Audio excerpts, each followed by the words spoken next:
What's up, fam? Welcome back to the We Are Just Dating page. My name is Tim. This is my beautiful wife, Pauline, and you are tuning in to another episode of the W Podcast, where you can get wisdom in the word with the Wheelers. Hey now. So we're really excited. We got a great topic for today. It's not really a topic. It's more so something that was circulating around social media last week. Spiritual Word is an Instagram page, and they posted things that men wish women knew about them. And it got a lot of attention, a lot of feedback. A lot of dudes were relating to things that were said. Sending it to their girlfriend. A lot of women were like, wow, never knew this. So we felt like it'd be good for us to talk a little bit about some of the topics. We actually asked y'all on our Instagram, hey, which of these topics would you want us to go into more detail in? And thank you to the people that responded. We're gonna go through some of those. So make sure if you're not already, follow us at We Are Just Dating on Instagram.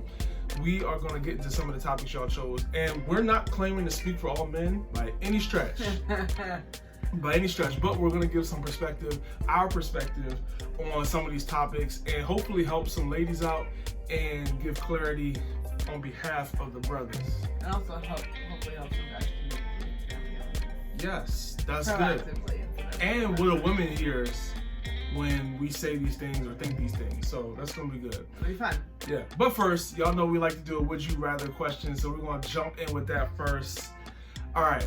Would you rather live without internet in your house, your dream house? Would you rather live without internet in your dream house, or live in the house you are now with internet?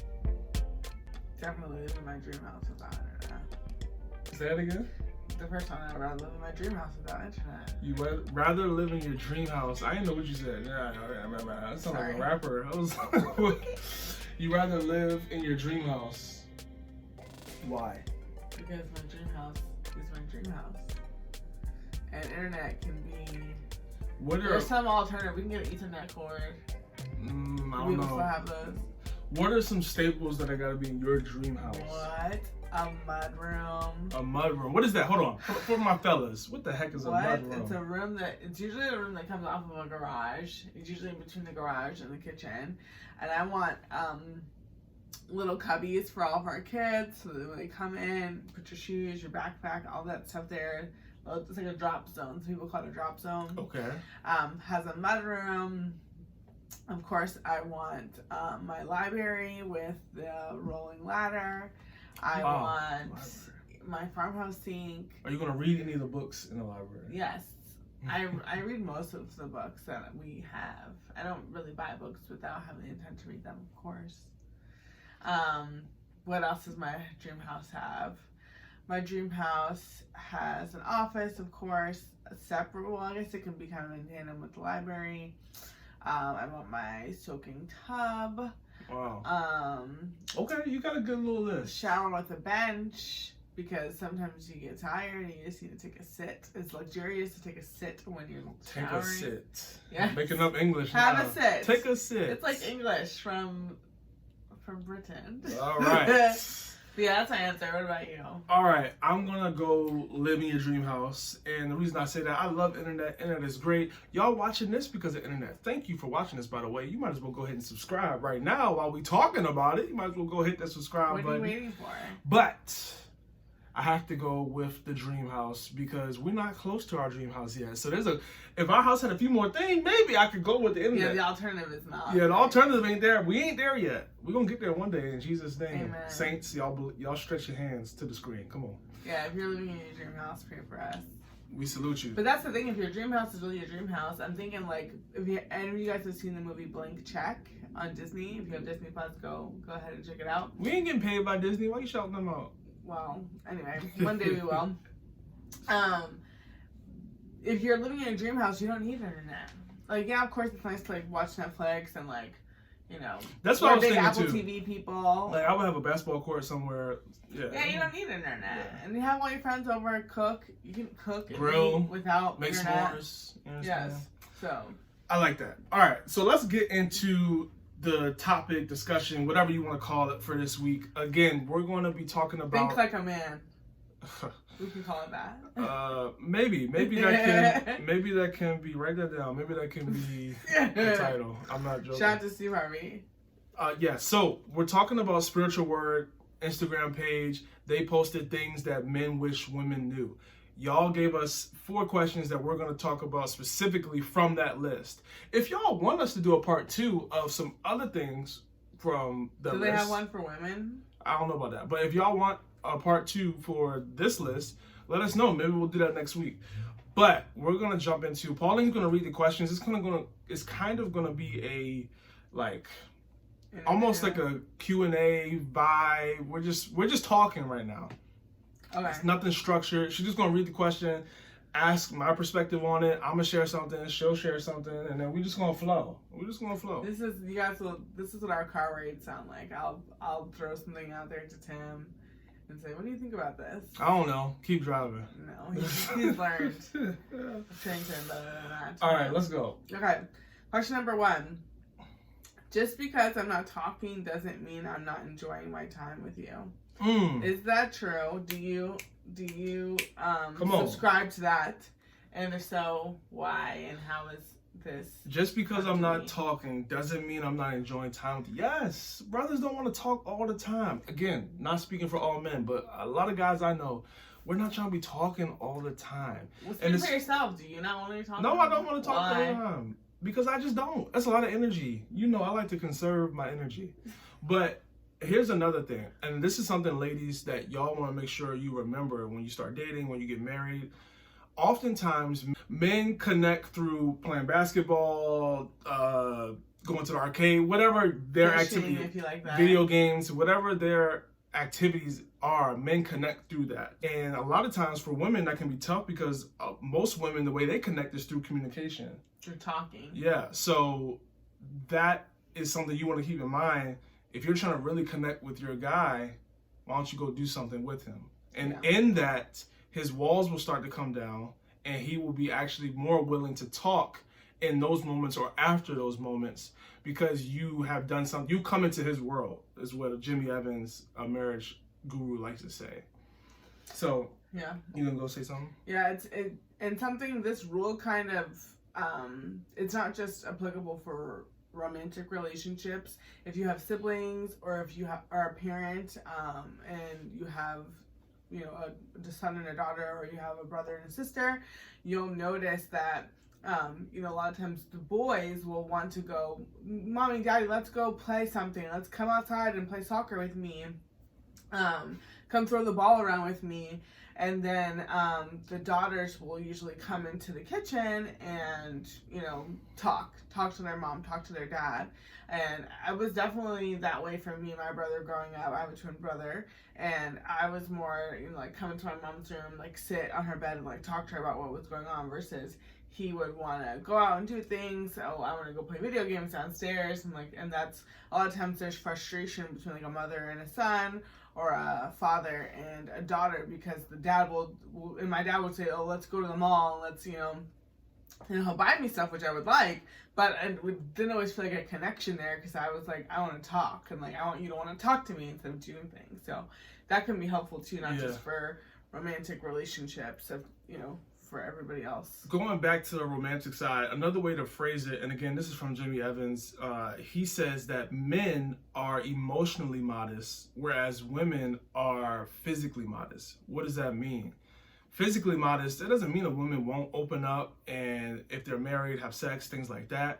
But it takes more to get them there. Whereas a guy, you just touch him. First day, yeah. We out here, we ready. But a woman usually needs more talking. You know, they say sex starts in the kitchen. You clean up, you take care of all the worries, all their needs. And a woman will more likely open up after those things are done. How does that translate to a man? If they're emotionally modest, they're not just going to open up as soon as they come home. "Hey, how was your day?" Yeah, I'll tell you their whole life story. Yeah. It's going to take some time, maybe watch a show with them, maybe do an activity with them, and then over time, that is when they can begin to speak. So that may be helpful. That's really good, because we even see that in modern culture, how, like, you know, a lot of women will be frustrated if you're dating in a way that's not necessarily, you know, godly, and you know, we see it in movies and things, like the guy will, first night, "Yeah, let's jump in the bed and have sex," and the woman thinking, well, he likes me, and we're gonna get married and all these things. Like, I was like, no, that was never, I didn't open up to you like that. And guys have an easier time kind of keeping their emotional walls up, and it confuses women. Versus like on the first date, a woman would love to sit with the guy and tell her dreams and what she wants to do and things that are meaningful to her, and a guy can think, this is too much. Like, you're like really giving me too much too soon. So it just speaks to how different men and women are. Yeah, that's good. I think we can move to the next one. Okay. Question 3 from this post reads, well, this is not really a question, but some of these are statements. 3. Yeah, these are statements. Yeah. And you don't have to say 3 because that's not going to be relevant. Okay. It's hard to get over you after a breakup. Ooh, this is kind of deep. It's hard to get over you after a breakup. We don't really have emotional support systems in place to rely on. And a lot of men have small social circles. So losing someone means a lot to us. So remember, this list was what do men wish women knew. So this person said that they wish that women knew it's hard to get over a woman after a breakup. And that a lot of men don't really have an emotional support system to rely on. This question is kind of two-part because he started talking about a breakup and then they went to just in general emotional support systems, not having men that they can lean on, small social circles for men. He's explaining why the breakup does mean a lot. That's a good point. But I think women probably care more about, okay, why don't men have emotional support systems? Like, is there a reason for that? Like, would you say that?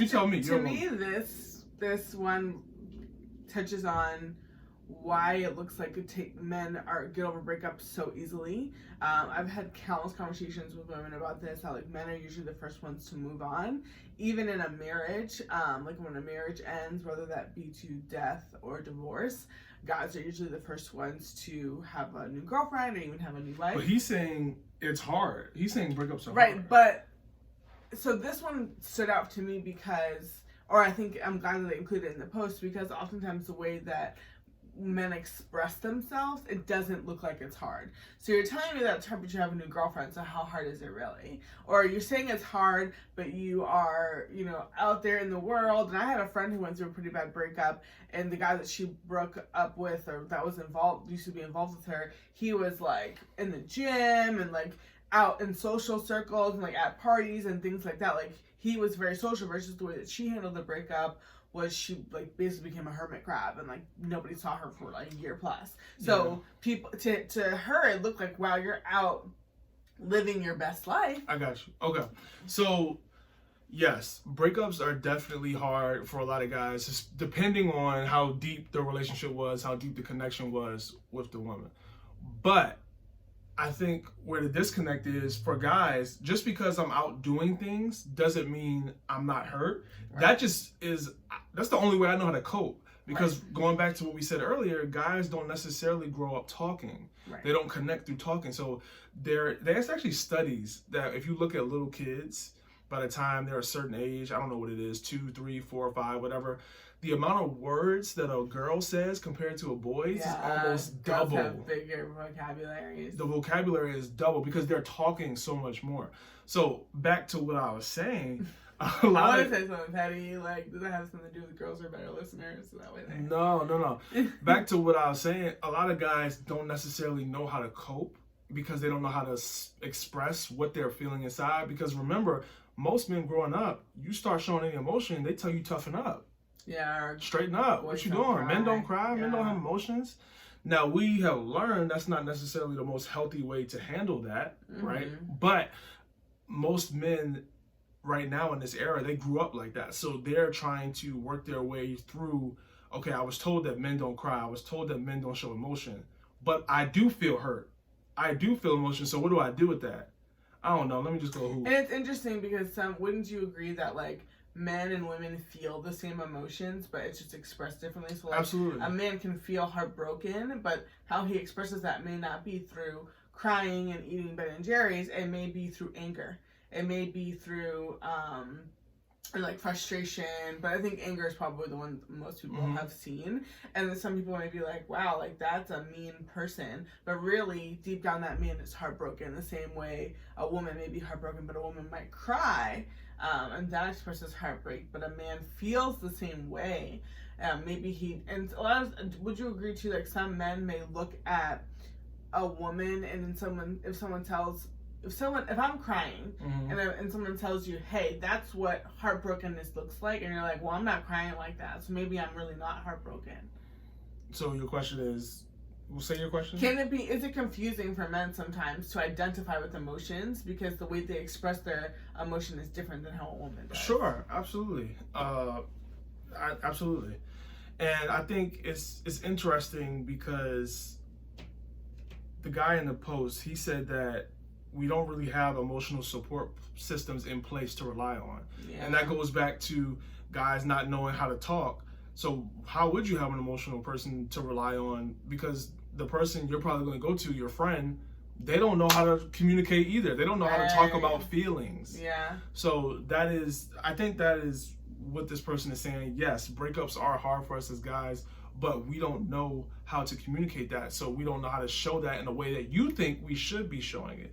Yeah. And I think too, this speaks a lot to like men's number one need, which is for us, for all the women watching, we need to know this, that the number one need is respect. So a lot of times a girl wants a guy to react to something the way that she would. So if something heartbreaking or sad happens, and this has happened between you and I, and you would say, that's sad. You know, like, I'm so sorry that happened to whatever, like, that's sad, versus like, I would be, oh my gosh, I'm distraught. You're just like, yeah, you know, that's really sad.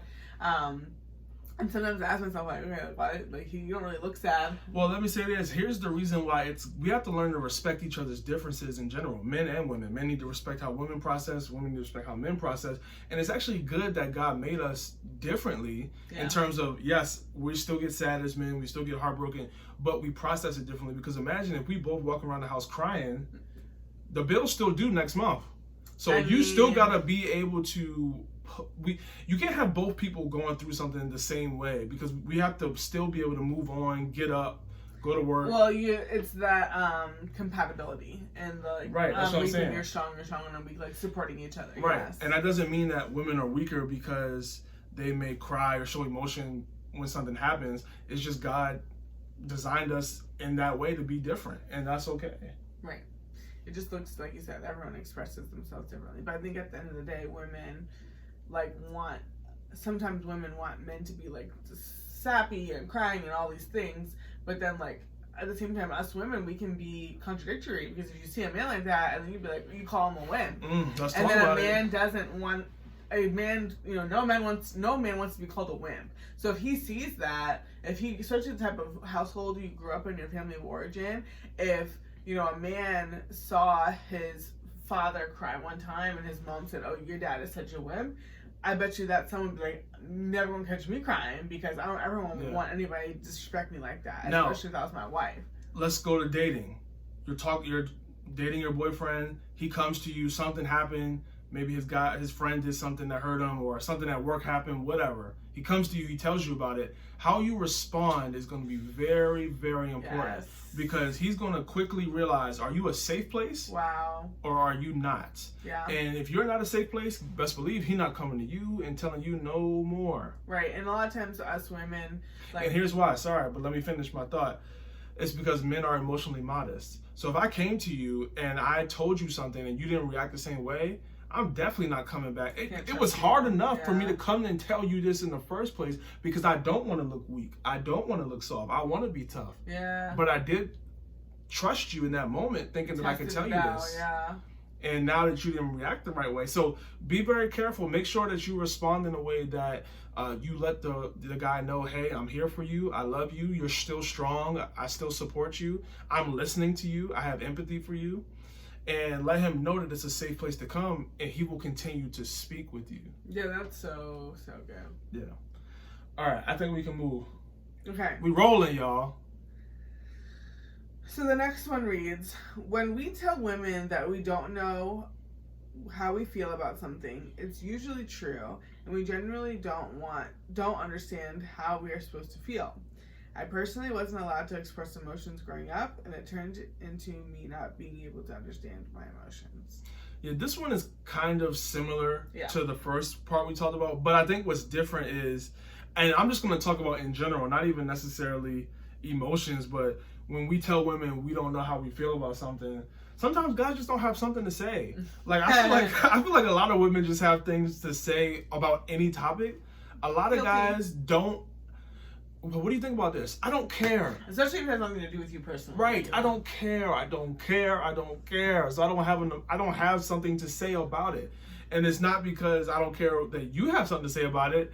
It's just I don't. And I think what can be frustrating for a lot of guys is women want them to have an opinion about everything so there can be that conversation so we can connect. Want to have girl talk with a guy. And when we don't have something to say, it's almost like we get crucified and get killed for it because we don't. And it's just like, I just don't have nothing to say. Like, it's not because I don't want to talk to you. It's just, I don't have much to say. That goes back to what we first talked about, like how women connect.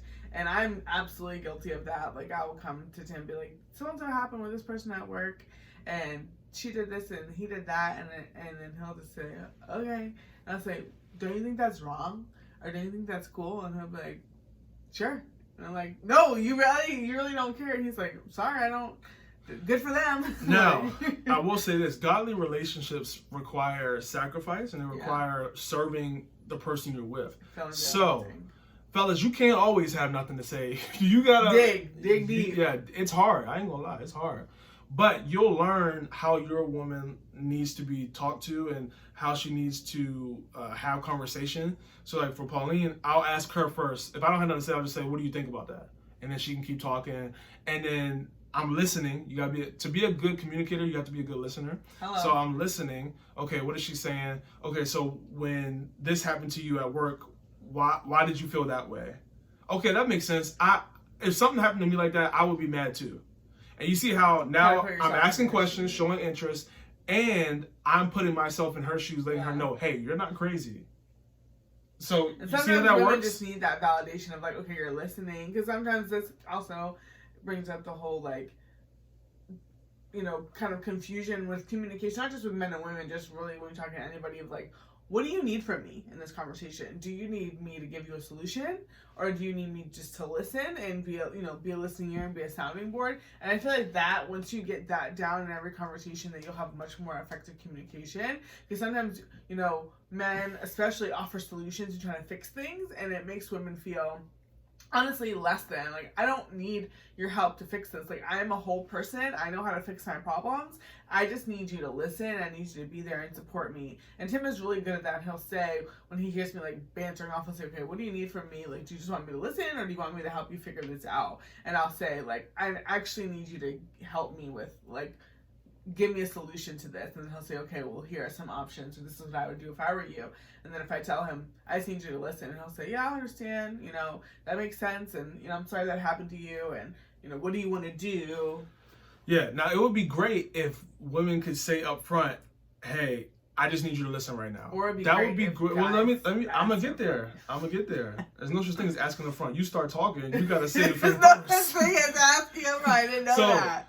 So the woman could say, hey, I just want you to listen right now. That'd be great. But if she doesn't do that, sometimes just too much is going on.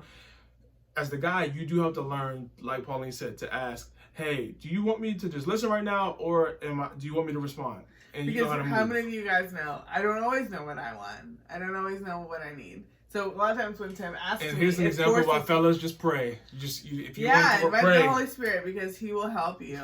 But yeah, a lot of times, I don't realize what I need until someone asks me. And then he'll say, what do you need from me? And I'm like, that's a good question. You know what? I actually don't need help. I just want you to listen. And then great. Yeah. All right. I think we can move on to the last question. Speaking of topic, not knowing suggestion. What you want, the last one is, the last thought that men want women to know is, we don't know where we want to eat either. So I think that this is low-key more of a personality trait than it is man, women, gender. Because there's some women, they know what they want. They know what they want in a lot of areas of life, right? So it's not really like, I don't really think it's really a women don't know where they want to eat. I just think it's that personality type doesn't know. Because there's guys that, like they said, don't know where they want to eat. But also, even if they do usually know what they want, sometimes I don't know what I want because I don't feel like trying to figure it out. I'm just trying to. Picking menu items, even in marriage, is probably one of the hardest things. Marriage is even harder. You think it's hard when you're dating and you're trying to yeah. find a restaurant one day out the week to eat. It's hard. What are we going to eat all day, every day 3 this times week? a day. That's hard. And to be honest, I have no desire to be a part of that conversation. So Pauline usually comes up with it, but low-key not really. I give a lot of suggestions. Sometimes you have a taste for something. I have a lot of suggestions. The wheelers thing. I have a lot of suggestions.